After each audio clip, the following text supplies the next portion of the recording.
Hi నమస్తే welcome to YK news. ముందుగా బులెటిన్స్లో headlines. Kurupam ఘటనపై ప్రధాని మోడీ దిగ్భ్రాంతి, శతగాత్రులు త్వరగా కోలుకోవాలని ఆకాంక్ష.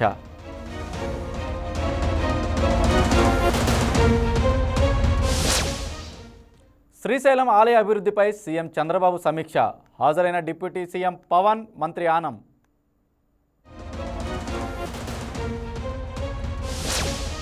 కూటమి ప్రభుత్వంపై వైసీపీ అధినేత జగన్ ఫైర్, మద్యానికి బ్రాండ్ అంబాసిడర్గా మారిందని ఆరోపణ.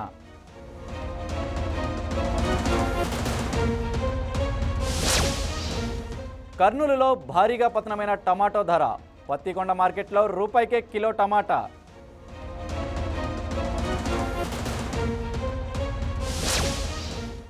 ముగిసిన దసరా పండుగ సెలవులు, విజయవాడ హైదరాబాద్ హైవేపై వాహనాల రద్దీ.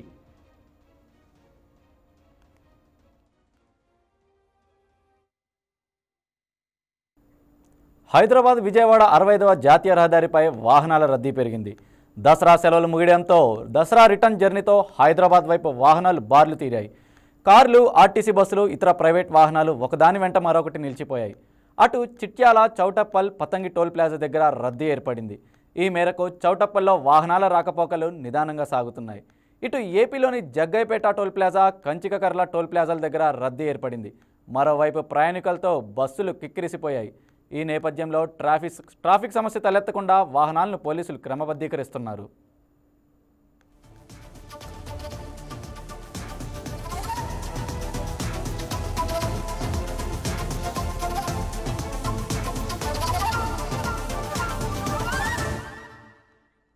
దీనిపై మరింత వివరాలను మా స్పెషల్ కరెస్పాండెంట్ కుమార్ చంద్ అందిస్తారు. రైట్ కుమార్ చంద్, నేషనల్ హైవేపై వాహనాల రద్దీ విపరీతంగా పెరగడానికి కారణం ఏంటి? రాజ్ కుమార్, ఏదైతే దసరా సెలవులు ముగియడంతో ప్రస్తుతం ఇక్కడ నుంచి ప్రయాణికులంతా కూడా హైదరాబాద్కు తిరుగు ప్రయాణం చేస్తుండటానికి సన్నద్ధమయ్యారు. ఈ నేపథ్యంలోనే ఏదైతే హైదరాబాద్ నుంచి విజయవాడకి వెళ్ళేటువంటి 65వ నెంబర్ జాతీయ రహదారి ఏదైతే ఉందో మొత్తం అంతా వాహనాలతో రద్దీగా మారిపోయిందని చెప్పాలి.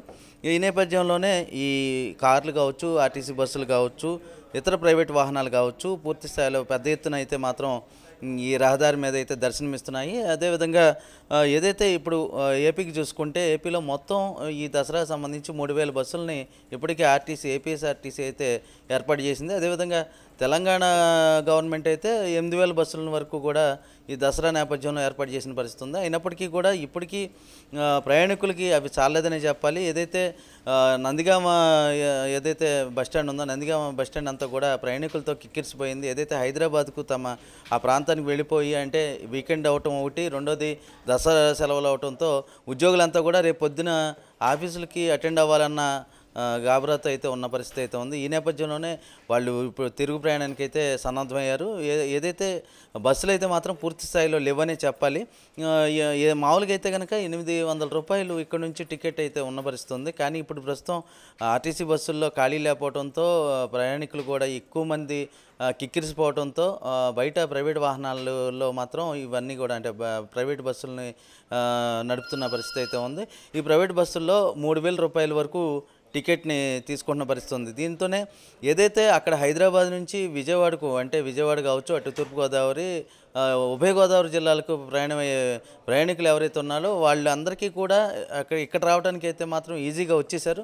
కానీ తిరుగు ప్రయాణం మాత్రం ప్రహసనంగానే మారిందని చెప్పాలి. తిరుగు ప్రయాణం అనేది ఇబ్బందికరంగా మారిందని చెప్పాలి. గంటల తరబడి బస్టాండ్లో వెయిట్ చేస్తున్న పరిస్థితి అయితే ఉంది. అలాగే బస్ స్టాప్లు కూడా చిన్న బస్ స్టాప్లు కూడా బాగా కిక్కిరిసిపోయిన పరిస్థితి అయితే ఉంది. రెండో అంశం ఏంటంటే టోల్ ప్లాజాలు ఇప్పటికే అక్కడ ఏదైతే మనకి చౌటప్పలు ఏదైతే ఉందో చౌటప్పలు కావచ్చు, అలాగే 2-3 టోల్ ప్లాజాలు అవి ఇప్పటికీ చాలా రద్దీగా మారిపోయిన పరిస్థితి ఉంది. పతంగి ఒకటి, ఈ చౌటప్పల్ ఒకటి, 2 టోల్ ప్లాజాలు బాగా కిక్కిరిసిపోయిన పరిస్థితి ఉంది. వాహనాలతో మెల్లమెల్లగా అవి వాహనాలు మూవ్ అవుతున్న పరిస్థితి ఉంది. అదేవిధంగా ఇటువైపు చూసుకుంటే మనకి టోల్ ప్లాజా ఏదైతే ఉందో, అంటే జగ్గయ్యపేట దగ్గరలో ఉన్నటువంటి టోల్ ప్లాజా ఏదైతే ఉందో అది కూడా వాహనాలతో పూర్తిగా రద్దీగా ఉన్న పరిస్థితి అయితే దర్శనమిస్తుంది. అదే కాకుండా ఏదైతే నందిగామ బస్ స్టేషన్ ఉందో ఆ బస్ స్టేషన్ అంతా కూడా హైదరాబాద్కు వెళ్ళేటువంటి ప్రయాణికులతో అయితే మాత్రం కిక్కిరిసిపోయిందని చెప్పాలి. మొత్తంగా చూసుకుంటే వాళ్ళ ఈరోజు ఎట్టి పరిస్థితుల్లో ఊళ్ళకి వెళ్ళాలి అన్న నేపథ్యంలోనే మొత్తం పూర్తి స్థాయిలో అయితే మాత్రం ప్రయాణికులంతా సన్నద్ధమయ్యారని చెప్పాలి రాజ్కుమార్. రైట్ కుమార్, ఇక బస్ స్టాండ్స్ రైల్వే స్టేషన్లో కూడా ప్రయాణికుల రద్దీ పెరిగింది. దీనికోసం ప్రభుత్వం ఏమైనా స్పెషల్ సర్వీసులు నడుపుతుందా? రాజ్కుమార్, ఏదైతే ఆ ఏపీఎస్ఆర్టీసీ 3000 బస్సుల్ని, అదేవిధంగా తెలంగాణ ఆర్టీసీ కావచ్చు, ఆ రెండు కూడా తెలంగాణ ఆర్టీసీ అయితే మాత్రం మొత్తంగా 8000 బస్సులను అయితే ప్రత్యేకమైన బస్సులను అయితే ఏర్పాటు చేసింది. అయినప్పటికీ కూడా అవి చాలని పరిస్థితి ఏర్పడింది. అలాగే కార్లు కొన్ని, అంటే ఇప్పుడు ప్రైవేటు కార్లు కూడా నడుపుతున్న పరిస్థితి అయితే ఉంది. అవి అయితే పెద్ద ఎత్తున అమౌంట్లని తీసుకుంటున్నారన్న ఆరోపణలు కూడా వస్తున్న పరిస్థితి ఉంది. అంటే 3000 రూపాయల టికెట్ని ప్రైవేట్ బస్సుల్లో తీసుకుంటున్నారు, అదేవిధంగా కార్లు కూడా 3000 రూపాయలు వసూలు చేస్తున్నారు ఒక్కొక్కరికి అన్న ఆరోపణలు అయితే వస్తున్నాయి. మొత్తానికి అయితే మాత్రం ప్రయాణికులు అయితే మాత్రం ఎక్కడ ఆగే పరిస్థితి లేదు. రేపు పొద్దున ఆఫీసులకు అటెండ్ అవ్వాలన్న హడావుడితో మాత్రం ముందుకు వెళ్తున్న పరిస్థితి అయితే ఉంది. ఈ నేపథ్యంలో ఏదైతే రహదారి 65వ నెంబర్ రహదారి ఏదైతే ఉందో హైదరాబాద్ టు విజయవాడ, అది పూర్తిగా మాత్రం వాహనాలతో కిక్కిరిసిపోయిందని చెప్పాలి. పెద్ద ఎత్తున భారీగా వాహనాలు నిలిచిపోతున్న పరిస్థితి అయితే కనిపిస్తుంది. కానీ పోలీసులు మాత్రం ఎక్కడా కూడా ట్రాఫిక్ సమస్య అయితే తలెత్తకుండా ఎక్కడికక్కడ క్రమబద్ధీకరిస్తున్న పరిస్థితి అయితే ఉంది.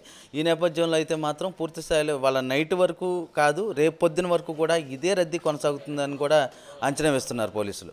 రైట్ కుమార్, ఇక ఈ రద్దీ ఎప్పటిదాకా కొనసాగే అవకాశం ఉంది? రాజ్కుమార్, ఇప్పుడు చెప్పినట్టుగానే రేపు అంటే వాళ్ళ నైట్ అంతా కూడా ఇదే రద్దీ కొనసాగుతుంది. మెల్లమెల్లగా కదులుతాయి. ఒక్కొక్క చోట గంట నుంచి 2-3 గంటల టైం కూడా పట్టే పరిస్థితి కూడా ఉంది కొన్ని టోల్గేట్ ప్లాజాల వద్ద. అయితే ఏంటంటే పొద్దునకి అంటే రేపు మార్నింగ్కి కొంచెం ఫ్రీ అవుతుందని, క్రమబద్ధీకరిస్తున్నారు కాబట్టి కొంచెం ఫ్రీ అవుతుందని అంచనాలు అయితే ఉన్నాయి రాజ్కుమార్. థ్యాంక్ యూ చెప్పాను.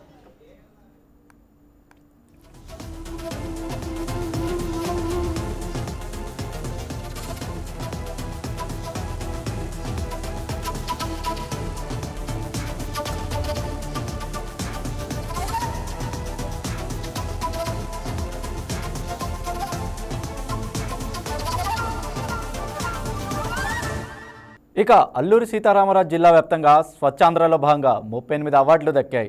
ఇందులో భాగంగా పాడేరు, అరకు, రంపచోడవరం 3 అసెంబ్లీ నియోజకవర్గాలకు గాను ఆయా ప్రభుత్వ కార్యాలయాలకు స్వచ్ఛంద సంస్థలకు అవార్డులు దక్కడం విశేషం. ఇన్ని అవార్డులు రావడం పట్ల అక్కడి ప్రజలు, అధికారుల స్పందన ఎలా ఉందో మా స్పెషల్ కరెస్పాండెంట్ సూర్యారావు అందిస్తారు. సీతారామరాజు జిల్లా పాడేరు ఐటీడీఏ పరిపాలనా అధికారి హేమలత గారికి స్వచ్ఛాంధ్ర స్వర్ణాంధ్రలో భాగంగా అవార్డు రావడం ఆమె చాలా సంతోషంగా ఉన్నారు. ఆమె మాటల్లోనే మనం ఆమె స్పందన విందాం. నా పేరు ఎం హేమలత, ఏఓ ఐటీడీఏ పాడేరు. స్వచ్ఛాంధ్ర స్వర్ణాంధ్రలో భాగంగా మా ఐటీడీఏకి అవార్డు రావడం చాలా గర్వకారణంగా ఉంది.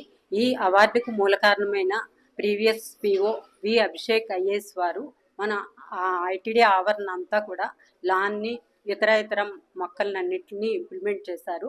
ఆ రోజు నుంచి మేము ప్రతిరోజు పర్యవేక్షించి మా గార్డెనర్స్తో అయితేనేమి ప్రతిరోజు వాళ్ళతో శుభ్రం చేయించి పరిసరాలంతా శుభ్రంగా ఉంచడం జరుగుతుంది. దీన్ని ప్రభుత్వం వారు గుర్తించి మాకు అవార్డు రావడం మాకు చాలా ఆనందంగా ఉందండి. Thank you very much. మమ్మల్ని ప్రభుత్వం వారు గుర్తించినందుకు చాలా ఆనందంగా ఉంది. థ్యాంక్ యూ మరొకసారి. గిరిజన యువ ప్రగతి ఫౌండర్ సింహాచలం గారి దగ్గర మనం ఉన్నాము. ఆయన స్వచ్ఛాంధ్రకు సంబంధించి అవార్డు రావడంతో ఆయన సంతోషాన్ని మనతో వ్యక్తం చేయబోతున్నారు. ఆయనతో మాట్లాడి మనం వివరాలు తెలుసుకుందాం. నా పేరు డాక్టర్ కుర్రబైన సింహాచలం. గిరిజన యువ ప్రగతి స్వచ్ఛంద సంస్థ 2011 సంవత్సరంలో స్థాపించడం జరిగింది.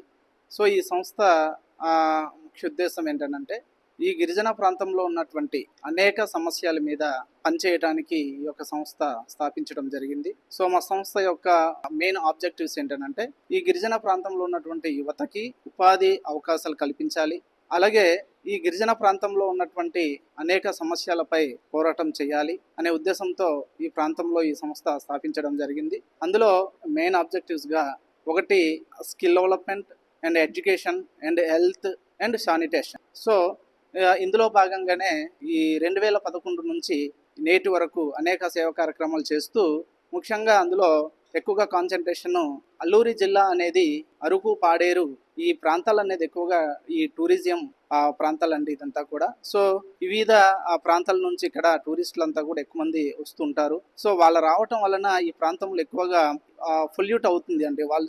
సో వాళ్ళు వచ్చినటువంటి ప్రాంతాల్లో ఎక్కడ కూడా మనం చూస్తుంటాం ఈ ప్లాస్టిక్ వాడకాలు అనేది ఎక్కువ చేస్తుంటారు. సో ఈ ప్లాస్టిక్ వాడకాల మీద మేము ఎక్కువగా ఈ గిరిజన ప్రాంతంలో అటు టూరిస్టులు కావచ్చు, లేదంటే గిరిజన ప్రాంతంలో ఉన్నటువంటి ప్రజలకి మేము ఈ వీటి మీద ఎక్కువగా అవగాహన చేస్తుంటామండి. అందులో భాగంగానే మా వాలంటీర్స్ చేత, సో ఈ మా వాలంటీర్స్ అనేవాళ్ళు 244 గ్రామ పంచాయతీల్లో కూడా ఎవ్రీ గ్రామ పంచాయతీలో మా వాలంటీర్స్ ఉంటారు. సో ఈ వాలంటీర్స్ చేత మేము ఎవ్రీ మంత్ వాళ్ళ చేత స్వచ్ఛంద్ర మిషన్ ద్వారా అవేర్నెస్ కార్యక్రమాలు అనేది స్వచ్ఛత కోసం మేము చేస్తుంటామండి. సో అందులో భాగంగానే మేము ఎక్కువగా ఈ వీటితో పాటుగా ఈ గిరిజన ప్రాంతంలో పొల్యూషన్ అనేది చాలా ఎక్కువ అవుతుంది కాబట్టి అందులో భాగంగానే మేము మొక్కలు కూడా ఉచితంగా ఈ ఫార్మర్స్కి మేము పంచుతుంటాం.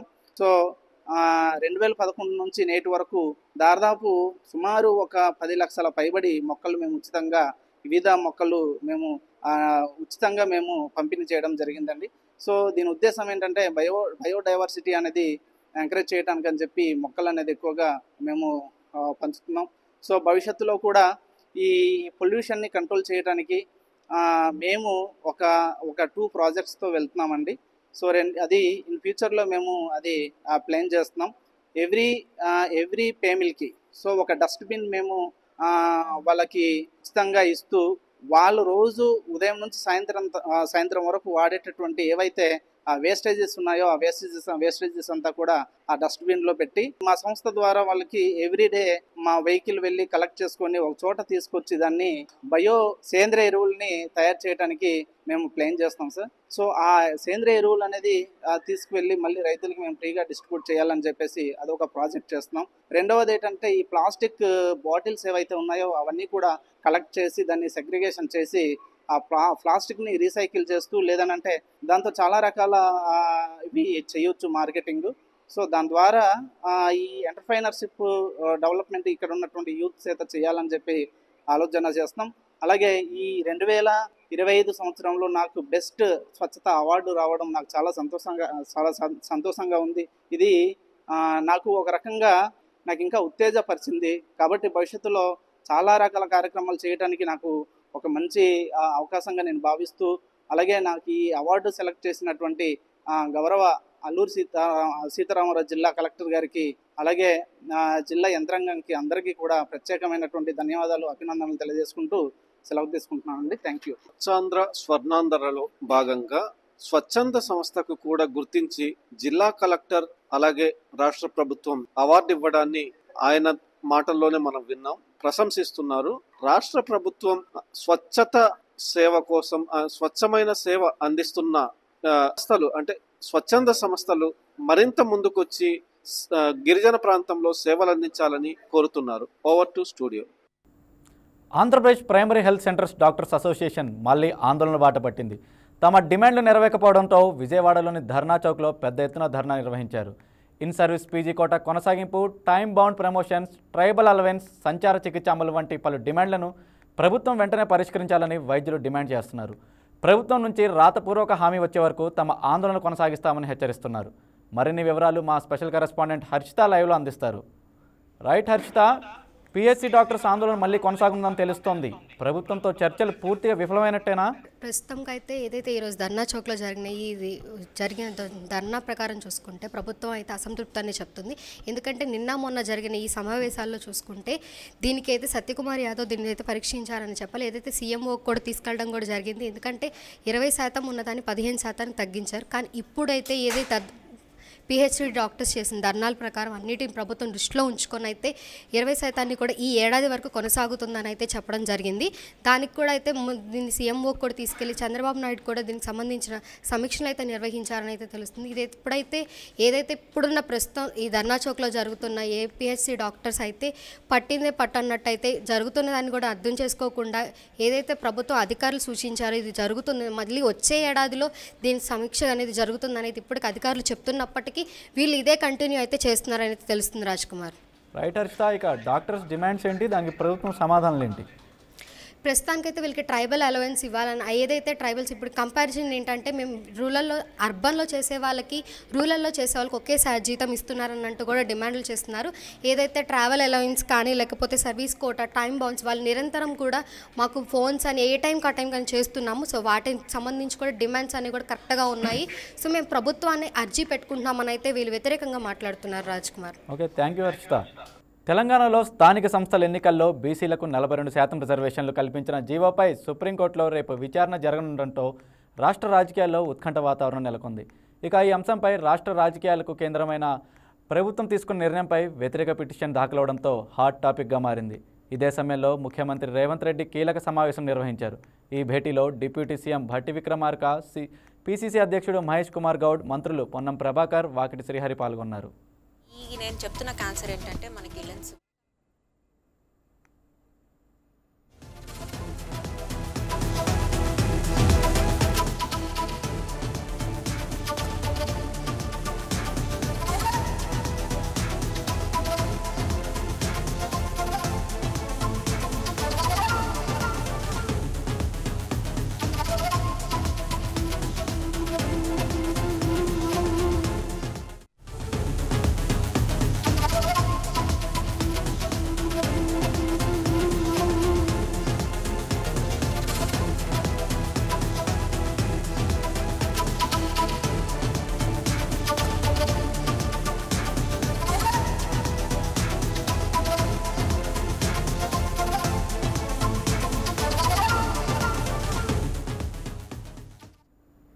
ఇక వయోవృద్ధుల దర్శనంపై సోషల్ మీడియాలో ప్రచారం అవుతున్న ఫేక్ న్యూస్ని భక్తులు నమ్మవద్దని తిరుమల తిరుపతి దేవస్థానం మరోసారి విజ్ఞప్తి చేసింది. వాస్తవానికి ప్రతిరోజు 1000 మంది వయోవృద్ధులు దివ్యాంగుల కోసం 3 నెలల ముందుగానే ఆన్లైన్ కోటాను విడుదల చేస్తున్నట్లు టీటీడీ స్పష్టం చేసింది. టికెట్ పొందిన భక్తులకు 50 రూపాయలతో పాటు ఒక లడ్డు ఉచితంగా అందజేస్తున్నట్లు పేర్కొంది. తిరుమలలోని తిరుమల నంబి ఆలయానికి ఆనుకొని ఉన్న సీనియర్ సిటిజన్ పీహెచ్సీ లైన్ ద్వారా మధ్యాహ్నం 3 గంటలకు దర్శనానికి అనుమతిస్తున్నట్లు వివరించింది. ఈ నేపథ్యంలో సోషల్ మీడియాలో ప్రచారమవుతున్న తప్పుడు వార్తలు, వదంతులను అస్సలు నమ్మవద్దని కోరింది. భక్తులు సరైన సమాచారం కోసం టీటీడీ అధికారిక వెబ్సైట్ www.tirumala.org.http://ttddevastanam.ap.in మాత్రమే ఆశ్రయించాలని సూచించింది. పల్నాడు జిల్లా పిడుగురాళ్ల బస్ డిపోకు స్వచ్ఛాంధ్ర కార్పొరేషన్ ప్రకటించిన అవార్డుల్లో స్థానం దక్కించుకుంది. ఈ నెల 6వ తేదీన విజయవాడలో స్వచ్ఛాంధ్ర అవార్డులను సీఎం చంద్రబాబు ప్రదానం చేయనున్నారు. పిడుగురాళ్ల ఆర్టీసీ డిపోకు చెందిన అధికారులు ఈ అవార్డు స్వీకరించనున్నారు. బస్ డిపో పరిసరాలు, బస్టాండ్ ప్రాంగణంలో శుభ్రతా చర్యలు పాటించడం వల్ల అవార్డు వచ్చినట్లు ప్రయాణికులు అంటున్నారు. అవార్డు రావడం పట్ల సంతోషం వ్యక్తం చేస్తున్న డిపో అధికారి మురళీమోహన్ రావుతో మా special correspondent Sivakrishna face to face. విజయవాడలో అక్టోబర్ 6వ తేదీ సోమవారం 2025 స్వచ్ఛాంధ్ర అవార్డులను సీఎం చంద్రబాబు ప్రదానం చేయనున్నారు. ఈ మొత్తం 27 కేటగిరీల్లో ఈ రాష్ట్ర జిల్లా స్థాయిలో స్వచ్ఛ ఆంధ్ర కార్పొరేషన్ ఈ అవార్డులను ప్రకటించింది. రాష్ట్ర స్థాయిలో 69 అవార్డులు, జిల్లా స్థాయిలో 1257 అవార్డులు అందిస్తుండగా ఈ ప్రోగ్రాంలో అందిస్తున్నది. అందులో భాగంగానే పల్నాడు జిల్లాలోని తిరుమల బస్ డిపో అవార్డును కైవసం చేసుకుంది. దీనిపై మరింత సమాచారం అందించేందుకు సూపరింటెండెంట్ ట్రాఫిక్ ఆఫీసర్ మురళీమోహన్ రావు గారు మనతో పాటు ఉన్నారు. పిడుగురాళ్ల డిపో తరఫున స్వచ్ఛాంధ్ర స్వర్ణాంధ్ర ప్రోగ్రాంలో పిడుగురాళ్ల డిపోకి అవార్డు వచ్చినందుకు ప్రింట్ మీడియా, ఎలక్ట్రానిక్ మీడియా వారందరికీ నా ధన్యవాదాలు తెలియజేసుకుంటున్నాను. ఏ కేటగిరీలో మన పిడుగురాళ్ల బస్ డిపోకి అవార్డు వచ్చింది? ఎక్కువగా గవర్నమెంట్ ప్రవేశపెట్టిన ఈ పథకాలన్నీ కూడా వాళ్ళు ఏవైతే చేయమంటున్నారో ఆ పనులన్నీ కూడా సక్రమంగా నిర్విఘ్నంగా కొనసాగిస్తున్నాను. స్వచ్ఛాంధ్ర, స్వర్ణాంధ్ర, హరితాంధ్ర, పర్యావరణ పరిరక్షించడం, అన్ని విభాగాల్లో డిపోలో ప్రభుత్వం ఏ కార్యక్రమం తలపెట్టినా అవన్నీ అమలు జరుపుతూ ఉన్నాము. సార్, ఇప్పుడు పల్నాడు జిల్లాలో నసరాపేట, మాచర్ల, చక్కనపల్లి, గురజాల ఇన్ని డిపోలు ఉండగా ప్రత్యేకంగా పిడుగురాళ్ల డిపోకి ఎందుకు అవార్డు వచ్చింది? అది అన్ని విభాగాల్లో వెరిఫై చేసిన ఎలక్ట్రానిక్ మీడియా, ప్రింట్ మీడియా వారికి అర్థమై ఉంటుంది. ఈ ఏ రంగం అనేది పర్టికులర్గా తెలియజేయకపోయినా పబ్లిక్ ఏదైతే అవసరమో అవన్నీ మేము అరేంజ్ చేస్తున్నాం. ఇక్కడ మిగతా డిపోలు చేయట్లేదని కాదు, వాళ్ళకైనా మెరుగైన సేవలు అందిస్తున్నాం అనే భావంతోనే మాకు ఈ అవార్డు వచ్చిందని భావిస్తున్నాను నేను. ఇక్కడ ప్రయాణాలకి ఎటువంటి అసౌకర్యం కలగకుండా ఎలాంటి ఏర్పాట్లు చేశారు సార్? ప్రయాణికులకి అవసరమైన త్రాగునీరు, మినరల్ వాటరు, ఫ్రిడ్జ్ వాటరు, మాకు ఆర్ఓ ప్లాంట్ లేదు, అయినా సరే మేము స్పాన్సర్ తీసుకొని ఆర్ఓ ప్లాంట్ ద్వారా వాటరు, మినరల్ వాటర్ క్యాన్లు ఫ్రిడ్జ్లో పోయించి 24 గంటలు వాళ్ళకి తాగునీరు సప్లై చేస్తున్నాం. వాష్ ప్లాంట్ ద్వారా చేతులు కడుక్కోవడానికి వేస్ట్ వాటర్ 2 తయారు చేస్తున్నాము. పబ్లిక్ టాయిలెట్స్ని నీట్గా అమరుస్తున్నాము. స్వచ్ఛ భారత్ టాయిలెట్స్ కూడా ఉపయోగిస్తున్నాము. సార్ ఇప్పటివరకు మన బస్ స్టాండ్కి ఎన్ని అవార్డులు వచ్చాయి? ఇది మొదటిసారా లేకపోతే ఎన్నోసారి సార్ ఇది? ఈ స్వచ్ఛాంధ్ర స్వర్ణాంధ్ర తాలూకు ఇదే నాకు తెలిసి ఫస్ట్ అవార్డు. నేను ఇది భూగొచ్చి 6 సంవత్సరాలు అవుతుంది. ఈ క్లీన్ అండ్ గ్రీన్ ఈ తాలూకు అవార్డు తీసుకోవడం ఇదే తొలిసారి. సార్ మన ఆంధ్రప్రదేశ్ ప్రభుత్వం చేపడుతున్న స్వచ్ఛ కార్యక్రమం మీద మీ అభిప్రాయం ఏంటి సార్? గవర్నమెంట్ ప్రవేశపెట్టిన ఈ పథకాలు ప్లస్ ఈ కార్యక్రమాలు అన్నీ కూడా నిర్విఘ్నంగా జరుగుతున్నాయి. మంచి కార్యక్రమాలుగానే భావిస్తున్నాం మేము. ప్రయాణికులకి ప్యాసింజర్కి ఏదైతే అవసరమో అవన్నీ గవర్నమెంట్ అరేంజ్ చేయండి అని కోరుతుంది. ఆ విధంగానే మేము అరేంజ్ చేస్తున్నాము. ప్రయాణికులకు అవసరమైన సీట్లు కానీ, ఫ్యాన్లు కానీ, త్రాగునీరు కానీ, మరుగుదొడ్ల సౌకర్యం కానీ, క్లీన్ అండ్ గ్రీన్ కానీ, ఒకరికి 2-4 మ్యాన్ పవర్ తీసుకొని అనౌన్స్మెంట్ చేయటం కానీ, వాళ్ళకి ఎక్కడికి వెళ్ళాలో ఎక్కడికి రావాలో అవన్నీ తెలియజేస్తూ వాళ్ళకి ఎటువంటి అసౌకర్యం కలగకోకుండా జరుపుతున్నాం. అందువల్ల ఈ అవార్డు వచ్చినట్టుగా భావిస్తున్నాను నేను. ఇరుగాల బస్ డిపోకు అవార్డు రావడం పట్ల మన మురళీమోహన్ రావు గారు ఆనందాన్ని తన సంతోషాన్ని వ్యక్తం చేశారు. వీడియో కెమెరామ్యాన్, వీడియో జర్నలిస్ట్ అరవింద్తో మీ శివకృష్ణ, వైకే టీవీ, పిడుగురాల.